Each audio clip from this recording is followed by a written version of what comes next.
नमोस्तु नमोस्तु। इसी से रिलेटेड मेरा एक क्वेश्चन है कि हमारा जो दिन भर में हमें ऐसा कहते हैं कि 60,000 विचार आते हैं, 1 मिनट में 60 विचार आते हैं 1 सेकंड में, तो ऐसा क्या वो उसमें बहुत से शुभ होते हैं और अशुभ ज़्यादा होते हैं, तो ऐसा क्या करें मन को एकाग्र करने के लिए? बात एक ही है। जैसे अब वही बता रहा हूँ कि प्रश्न भले अलग अलग लग रहा है लेकिन भाव एक ही है। जी महाराज जी। वो गेहूं आटा है लेकिन आइटम अलग अलग हो गए।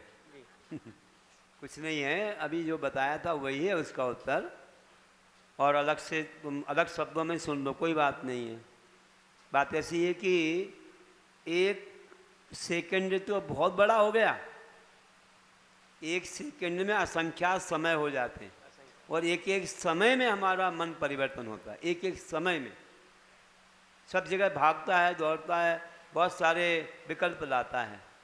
उसको संभालने का एक ही तरीका है, कहा है कि काय वांग मना कर्म योगा स आश्रह और स्वय पुण्य स स्वय पापस।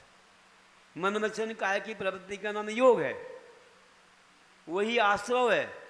मतलब आश्रव में कारण, तो कारण में कार्य का उपचार कर दिया, और वह शुभ है तो पुण्य है, अशुभ है तो पाप है। इतनी पहचान तुम नहीं कर सकते हो कि मैं धर्म का चिंतन कर रहा हूँ कि पाप का कर रहा हूँ। इतना तो अपन विवेक ही है कि मैं मन आरंभ सारंभ में संसार में जा रहे हैं कि धर्म में जा रहे हैं, इतनी तो पहचान अपने को है। लेकिन कंट्रोल इसलिए नहीं कर पाते कि मोह ज़्यादा वहाँ है।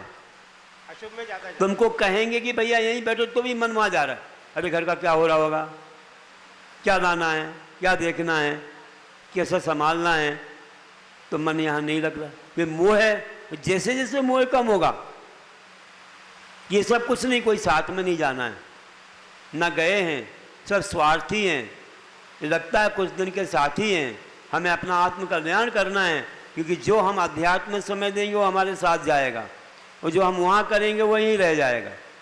उससे राग से कर्म बंद हो जाएगा, वो हमें दुख देगा, है ना, और जो पुण्य बंद होगा हमको सुख देगा, सुख की सामग्री देगा। तुम्हें क्या करना है, तो चाहे तो मोहिनी कर्म का जो क्षयोपशम होता है, तो व्यक्ति को मोह कम होकर के इस तरफ आ जाता है, वो व्रत नियम संयम बढ़ा लेता है। और जब तक चाहे तो मोहिनी कर्म का उदय तीव्र रहता है, तो कितना भी कहो समझाओ तो भी वह करने को तैयार नहीं होता है। इसके लिए हमें धीरे धीरे संगति को बढ़ाना चाहिए और पुरुषार्थ करना चाहिए कि हम उस कर्म को हरा दें। अगर अपनी जीत हो गई तो समझ जाओ कि बस हम पार हो गए।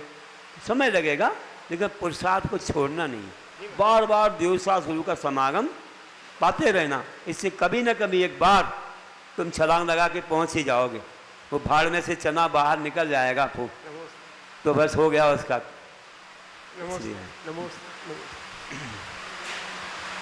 समय तो होने वाला हमारा, हम जाएंगे। महाराज जी बस एक आखिरी क्वेश्चन था मेरा।